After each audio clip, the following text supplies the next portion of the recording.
காவல்துறையில் வந்து காவல் உதவி ஆய்வாளராக கடந்த ஒரு 10 வருடங்களாக வந்து பணி செய்து வரேன். நான் வந்து 2016 வந்து இந்த காவல்துறை பணிக்கு வந்து வந்திருந்தேன். ஆக்சுவலாக நான் படித்தது வந்து இன்ஜினியரிங் படித்து இப்போ இந்த காவல்துறைக்கு வந்திருக்கிறேன். டிகிரி குவாலிஃபிகேஷனில் போகணுங்கிற ஒரு ஒரு நோக்கம் இருந்துச்சு. அதனால் எந்த டிகிரி இப்போ காவல்துறைக்கு வந்து இந்த டிகிரி இந்த குவாலிஃபிகேஷன் படித்தவங்க தான் இதில் வரணும் அப்படிங்கிறது இல்லை. ஏதாவது ஒரு டிகிரி, எனி டிகிரி, அது டெக்னிக்கல் ஃபீல்டாக இருந்தாலும் சரி, டெக்னிக்கல்னால் இன்ஜினியரிங் அது சம்மந்தப்பட்டது, பிஇ பிடெக்கு அந்த மாதிரி ஆர்ட்ஸ் அண்ட் சயின்ஸில் எனி டிகிரி, லா படித்தவங்க எல்லா டிபார்ட்மெண்ட்டில் உள்ளவங்க காவல்துறையில் பணி செஞ்சுருக்காங்க. இந்த பணி வந்து நம்மளால் ஒரு கஷ்டப்பட்டவங்களுக்கு இந்த இதில் உள்ள அதிகாரத்தை வச்சு ஏதாவது ஒரு ஹெல்ப் பண்ண முடியுமா அப்படிங்கிறது தான். ஸோ அதில் வந்து இந்த பணி வந்து நம்ம என்னால் முடிஞ்ச வரைக்கும் பாதிக்கப்பட்டவங்களுக்கு முடிஞ்ச ஹெல்ப்பை வந்து இந்த பணி மூலிமா நான் செஞ்சுட்டு வரேன்.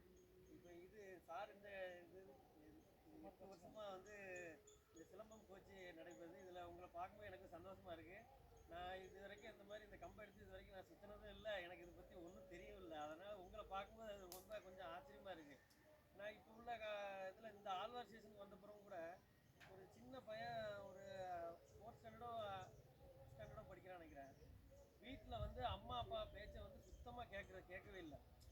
அவனுக்கு வந்து அவங்க தாத்தாவை ரொம்ப பிடிச்சிருக்கு. வீட்டில் அம்மா அப்பா வந்து கொஞ்சம் கண்டிக்கிறாங்க. அதனால் அவனுக்கு வந்து வீட்டில் இருக்கவே பிடிக்கல, தாத்தா வீட்டில் போய் இருந்துக்கிறான். ஒரு நாள் ஸ்டேஷனில் வந்து, தம்பி எதுக்குப்பா இங்கே வீட்டில் அம்மா அப்பா கூட இருக்க மாட்டேங்க, அவங்க தான் எல்லாமே உனக்கு எல்லாமே பண்ணி கொடுப்பாங்க, நீ தாத்தா வீட்டுக்கிட்ட போகிற அப்படிங்கிறது கேட்கும்போது அவனுக்கு வந்து வீட்டில் வந்து படிக்கிறதுக்கு, அதாவது வீட்டில் இருந்தால் நீ அப்படி அதை பண்ணாத இதை பண்ணாதன்னு சொல்கிறது அவனுக்கு எரிச்சலாக இருக்குது இந்த வயசுலே. அதனால தாத்தா வீட்டுக்கிட்ட போய் இருக்கிறான். பேச்சுமே ரொம்ப எப்படி சொல்ல, ஒரு கும்பிடுகான பையன் வந்து இவ்வளோ பேசுவானா அப்படிங்கிற அளவுக்கு கொஞ்சம் ஆச்சரியமாக தெரிஞ்சு. ஸோ அதில் தெரிஞ்சுக்கிட்டு என்னென்னா, பேரண்ட்ஸும் பையனை வந்து அவ்வளோ நாள் கண்டுக்கிடாமல் விட்டாங்க. அவன் கொஞ்சம் ரொம்ப மீறி போயிட்டான்னா பேட் வேர்ட்ஸ் நிறைய பேசுகிறான், மரியாதை இல்லாமல் பேசுகிறான். அதுக்கு காரணம் பெற்றவங்களும் ஒரு காரணம் தான்.